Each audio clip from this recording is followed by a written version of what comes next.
नमस्कार भाइयों। आज घटना चक्र के पॉइंटर वाली सीरीज़ में हमारा टॉपिक है राष्ट्रपति।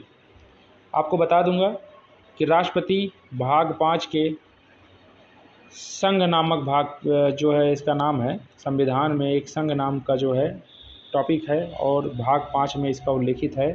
अनुच्छेद 52 से लेकर के 61 तक इसका प्रावधान है राष्ट्रपति के बारे में। तो चलिए स्टार्ट करते हैं आज राष्ट्रपति का टॉपिक। तो यहाँ पर देखिए, पहला है कथन कारण के क्वेश्चन दिए गए हैं कि संघीय कार्यपालिका, जहाँ पर संघ का नाम आ जाए तो संघ बेसिकली 3 चीज़ों से मिलकर बना हुआ है। ठीक है, एक होता है लोकसभा, जिसे हम संसद कहते हैं, संसद कह दीजिए, और अगला जो होता है वो क्या होता है, राष्ट्रपति होता है, प्रेसिडेंट।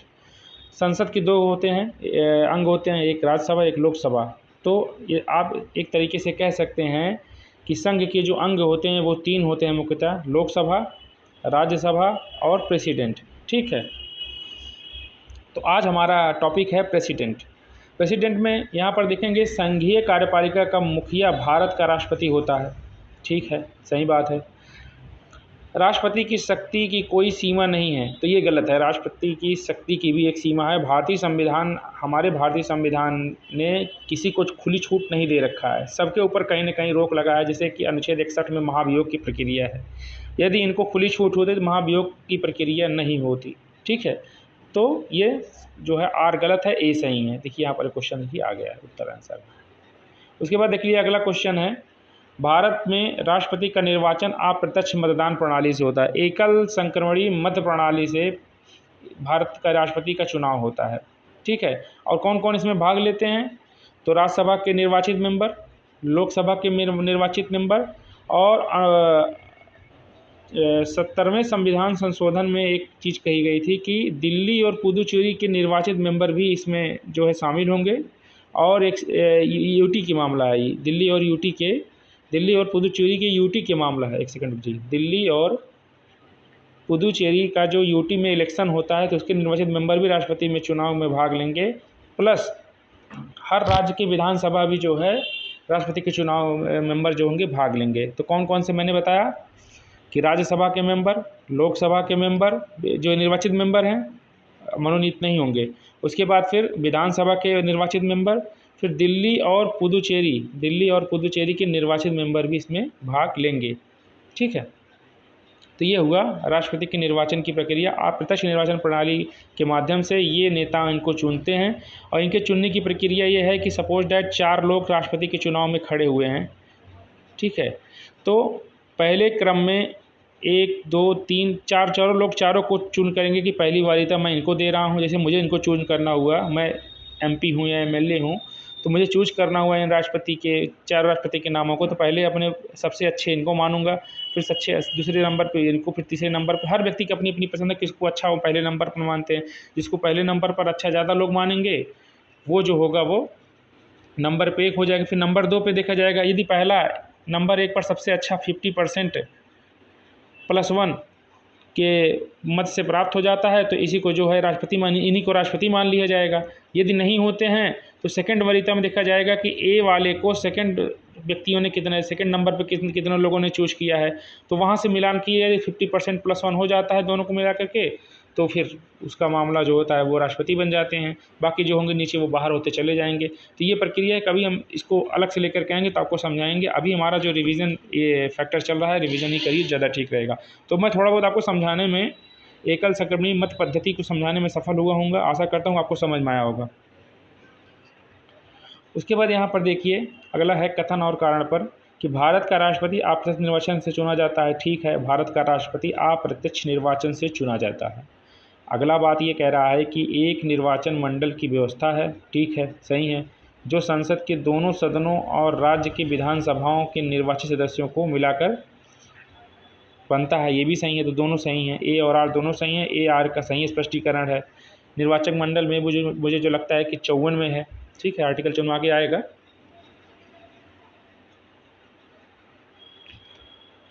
उसके बाद देखिए अगला क्वेश्चन है कि भारत में राष्ट्रपति का चुनाव किया जाता है तो एकल हस्तांतरणीय मत प्रणाली, मैंने आपको बताया कि एकल संक्रमणीय मत प्रणाली, एकल हस्तांतरणीय मत प्रणाली के माध्यम से चूज किया जाता है। और उसको मैंने प्रक्रिया आपको बताया था। राष्ट्रपति के निर्वाचन मंडल के सदस्य होते हैं तो संसद के दोनों सदनों के निर्वाचित सदस्य, सभी राज्यों के विधान सभाओं के निर्वाचित सदस्य, दिल्ली और पुदुचेरी विधानसभाओं के निर्वाचित सदस्य मैंने ऊपर बता दिए थे। देखिए यहाँ पूरी तरीके से दे दिया गया है। आई होप आपको समझ में आया होगा। फिर अगला क्वेश्चन देखते हैं। राष्ट्रपति के चुनाव प्रकरण के लिए सही नहीं है, कौन सा ऐसा कथन है जो सही नहीं है? निर्वाचक मंडल के अपूर्ण होने के आधार पर राष्ट्रपति के चुनाव को स्थगित किया जा सकता है। तो जितने लोग होंगे, अगर निर्वाचक मंडल पूर्ण नहीं होता है, कोई सदस्य मर जाता है, नहीं रहता है, तो उससे कोई फर्क नहीं पड़ेगा। जितने सदस्य होंगे उसमें राष्ट्रपति जी के चुनाव प्रक्रिया आरंभ कराई जाएगी।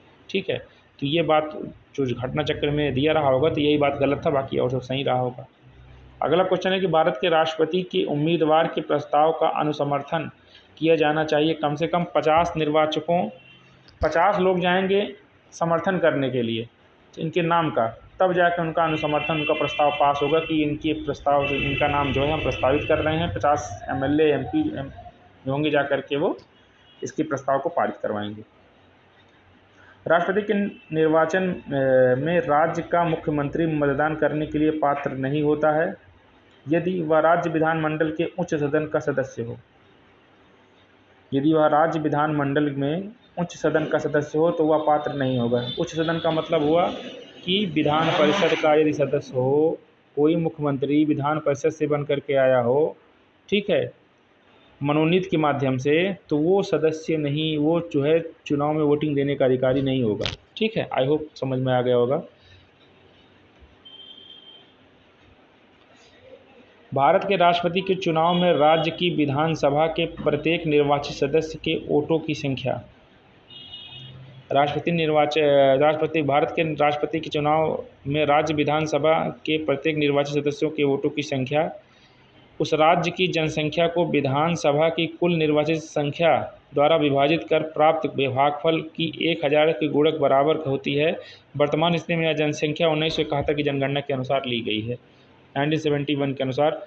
और ये जनगणना यहीं से ली जाती है, यहीं से तय होता है कि लोकसभा और विधानसभा में कितने मेंबर जो हैं अभी वर्तमान में बने हुए हैं, इसी के आधार पर होता है। ठीक है,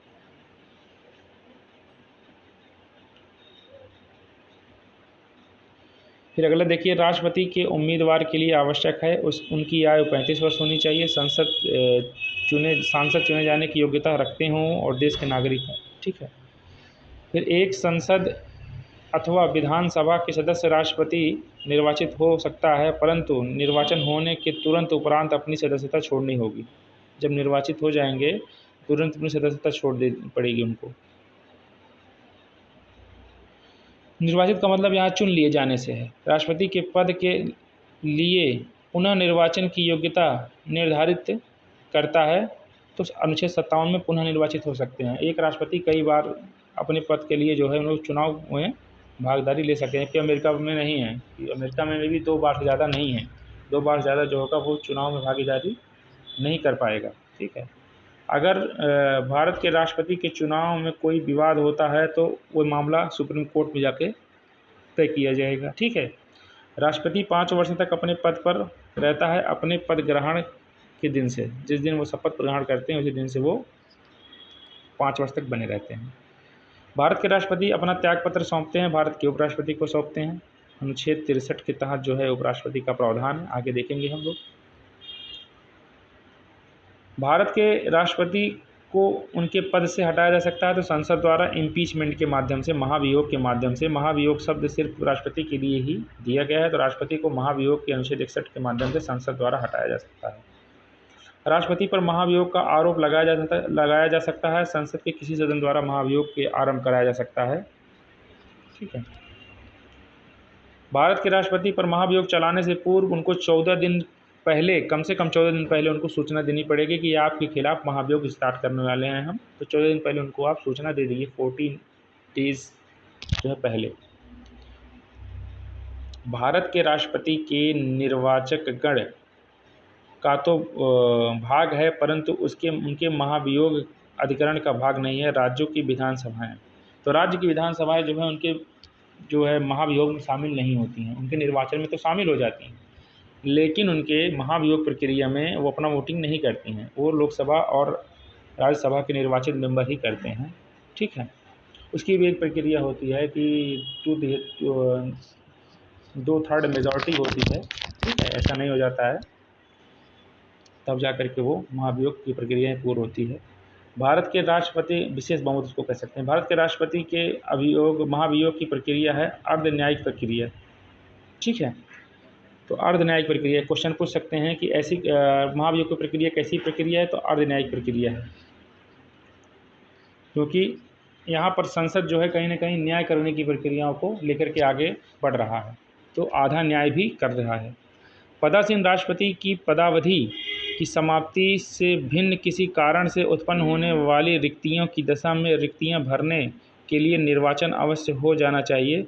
रिक्ति होने की तिथि से 6 माह के भीतर जो है उनका पद भर देना चाहिए। कारण ये है कि अगर कोई राष्ट्रपति अपने पद पे हैं, उनकी असामयिक मृत्यु हो जाती हो, तो उनका 6 महीने के हमले के दिनांक से जिस दिन पद रिक्त हुआ उस दिन 6 महीने के भीतर उनका पद, उनकी रिक्तियाँ भर देनी चाहिए। जब राष्ट्रपति मृत्यु, त्यागपत्र, पदच्युत अन्य कारणों से अपने कर्तव्यों का निर्वहन नहीं कर पाते हैं, तो राष्ट्रपति उपराष्ट्रपति के रूप में 6 माह तक कार्य कर सकते हैं, ठीक है। यदि भारत के राष्ट्रपति का पद रिक्त हो जाए तो कोई उपराष्ट्रपति भी न हो, तो उस समय सर्वोच्च न्यायालय के मुख्य न्यायाधीश को वो पदभार दे दिया जाता है।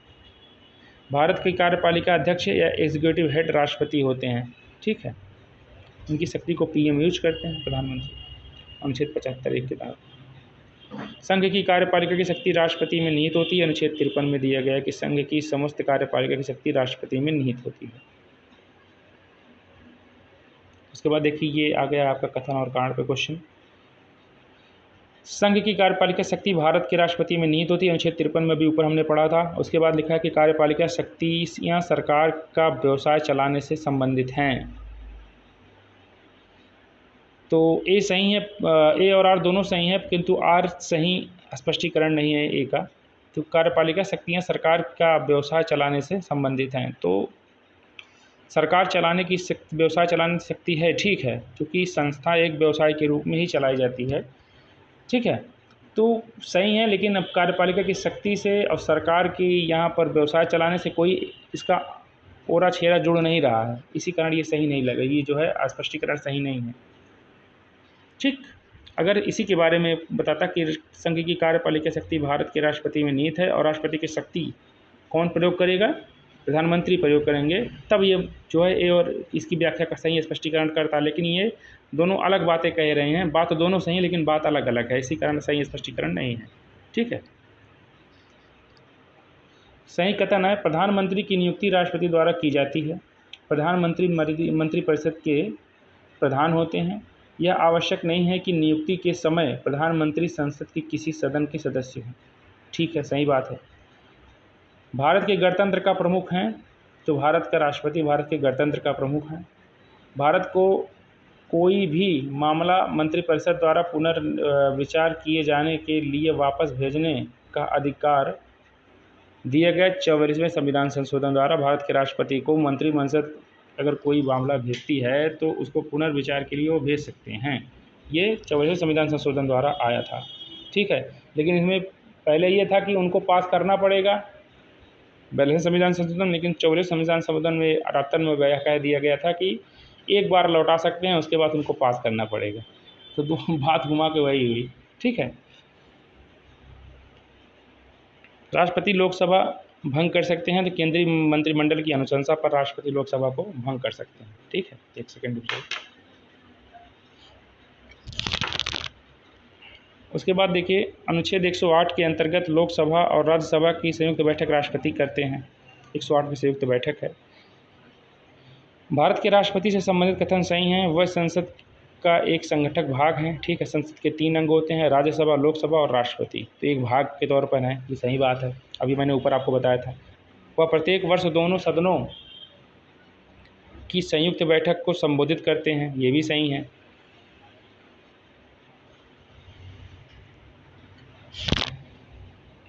वह किन्हीं परिस्थितियों में अध्यादेश लागू कर सकते हैं, तो अनुच्छेद 123 के तहत जो है केंद्रीय मंत्रिमंडल जो है अध्यादेश जारी करती है, और 213 के तहत जो है राज्य विधानमंडल जो है अध्यादेश जारी करती है। तो अध्यादेश जब सदन न बैठे या कोई और परिस्थिति हो तो अध्यादेश जारी कर सकते हैं। भारत के राष्ट्रपति जिससे एक मात्र मामले में वीटो अपना प्रयोग किए थे, तो भारतीय डाक संशोधन विधेयक यानी जैल सिंह ने जो है इन्होंने अपना जो है वीटो, पॉकेट वीटो जो है उन्होंने प्रयोग किया था। यह जेबी निषेधाधिकार इसको कहा जाता है। तो भारत के राष्ट्रपति ने एक शक्ति का प्रयोग किया था। जो संवैधानिक शब्दावली में जेबी निषेधाधिकार या पॉकेट वीटो इसको कहते हैं, तो ज्ञानी जैल सिंह थे, भारतीय डाकघर संशोधन अधिनियम। इसके बाद यहाँ पर देखिए, राष्ट्रपति संसद के दोनों सदनों द्वारा पारित किस बिल पर अपनी स्वीकृति रोक सकते हैं? तो अनुच्छेद 111 के तहत राष्ट्रपति संसद में पारित दोनों सदनों द्वारा पारित बिल की अपनी स्वीकृति को रोक सकते हैं, अनुच्छेद 111 के तहत। ऊपर हमने आपको बताया था, ये यहाँ पे है, अनुच्छेद 44 संविधान संशोधन द्वारा भेज सकते हैं। तो अनुच्छेद 111 में ये बातें कही गई है कि वो रोक सकते हैं। उसके बाद देखिए, जब कोई विधेयक संसद के दोनों सदनों द्वारा पारित कर दिया गया हो तो उस विधेयक पर अनुमति रोकने का अधिकार राष्ट्रपति को है। राष्ट्रपति की स्वाविवेकी शक्ति है कि विधेयक को आपत्तियों सहित वापस भेजना, विधेयक को रोक कर रखना तथा संसद को संदेश भेजना। राष्ट्रपति के लिए मंत्रिपरिषद की से सलाह लेना आवश्यक नहीं है विधेयक की पर स्वीकृति देने से। जब विधेयक पर उनको स्वीकृति देना है कि नहीं देना है, मंत्रिपरिषद सलाह लेने की कोई आवश्यकता नहीं है। लेकिन ऐसा होता क्या है, महाभियोग स्टार्ट हो जाएगा। जब केंद्रीय मंत्रिमंडल वर्ष 2002 में चुनावी सुधारों पर अध्यादेश में बिना किसी बदलाव के राष्ट्रपति को वापस भेजा, तब राष्ट्रपति ने उसे अपनी सहमति दी अध्यादेश के माध्यम से। ठीक है, तो कोई भी विधेयक है जो सपोज वो पास नहीं हो रहा है तो उसको अध्यादेश के माध्यम से वो 6 महीनों के लिए लागू कर सकते हैं। लेकिन ये बात यह है कि अध्यादेश को 6 महीने बाद आपको दोनों सदनों से पास करवाना पड़ेगा, नहीं तो वो फिर खत्म हो जाएगा। एक बात और है कि अध्यादेश में जो किया गया काम होगा वो नॉर्मल विधि जो होता है उसी के अनुसार वो वैलिड माना जाएगा। अध्यादेश एक बार 6 महीने के अंतराल में जो है वो कई बार लगाए जा सकते हैं। आपको पता होगा कि बिहार में जो है राष्ट्रपति को शासन को लेकर के मतलब कई वर्षों तक अध्यादेश बढ़ा करके जो है चलाया जा रहा था। इसमें सुप्रीम कोर्ट ने बना कमेंट भी किया था कि अध्यादेश कोई बिल या कानून नहीं है, तो आप उसको संभल करके लगाने का प्रयास करें। इसमें साफ साफ सुप्रीम कोर्ट ने अपना वर्डिक्ट दिया था। ठीक है, भारत के राष्ट्रपति को अध्यादेश जारी करने की शक्ति प्रदत्त है। अनुच्छेद 123 के अंतर्गत राष्ट्रपति द्वारा जारी एक अध्यादेश संसद के सत्र शुरुआत होने के बाद रखा जाना आवश्यक है 6 सप्ताह तक। ठीक है, राष्ट्रपति द्वारा जारी अध्यादेश संसद के सत्र शुरू होने के 6 सप्ताह बाद जो है उसको रख देना चाहिए। ठीक है, राष्ट्रपति द्वारा जारी एक अध्यादेश संसद के सत्र शुरू होने के बाद रखा जाना आवश्यक है 6 सप्ताह बाद। मतलब जो अध्यादेश उन्होंने जारी किया था, जब संसद का सत्र स्टार्ट हो जाए तो 6 सप्ताह के भीतर आप उसको रख दीजिए। 6 महीने में तो आप उसको पार करवाना पड़ेगा, 6 महीने का टाइम होता है। ठीक है, अगर 6 सप्ताह के भीतर उसको रख देना चाहिए, ये भी है।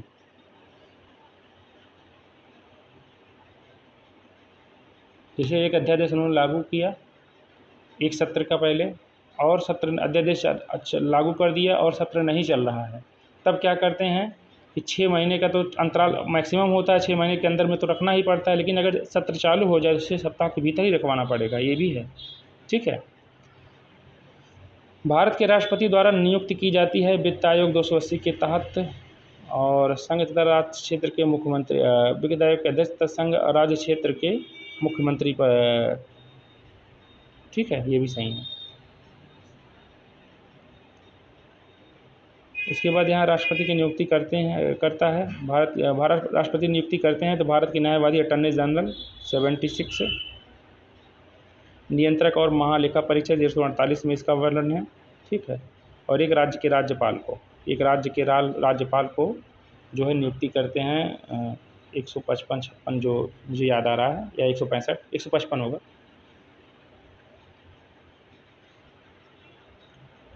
भारत का राष्ट्रपति नियुक्ति करता है प्रधानमंत्री को, राज्यपाल को, निर्वाचन आयुक्त को। तो 75(1) के तहत जो होंगे वो प्रधानमंत्री होंगे, राज्यपाल जो होंगे 155 के तहत होंगे, और निर्वाचन आयुक्त जो होंगे ये 324 के तहत होंगे। अब तो निर्वाचन आयोग की प्रॉपर एक सेकंड हो जाइए, एक सेकंड।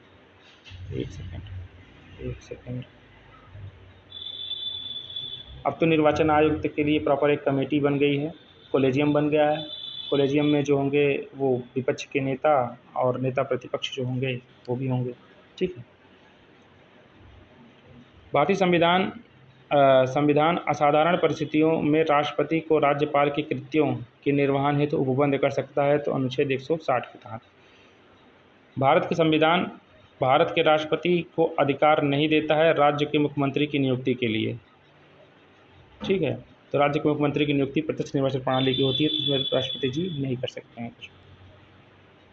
उसके बाद यहाँ पर देखिए, राष्ट्रपति को उच्चतम न्यायालय से परामर्श करने का अधिकार प्राप्त है, तो अनुच्छेद 143 में है। लेकिन माना ना माना राष्ट्रपति जी के विचार के ऊपर है कि मानते हैं कि नहीं मानते हैं। नहीं मानते तो कोई ज़रूरी नहीं है। भारत के राष्ट्रपति की शक्तियों के बारे में सही नहीं, राष्ट्रपति को सर्वोच्च न्यायालय के परामर्श को स्वीकार करना चाहिए, ये बात विदित नहीं है, चाहे वो करें या ना करें। ठीक है। संविधान के अनुसार भारत के राष्ट्रपति की शक्ति नहीं है संसद के दोनों सदनों को संदेश भेजना।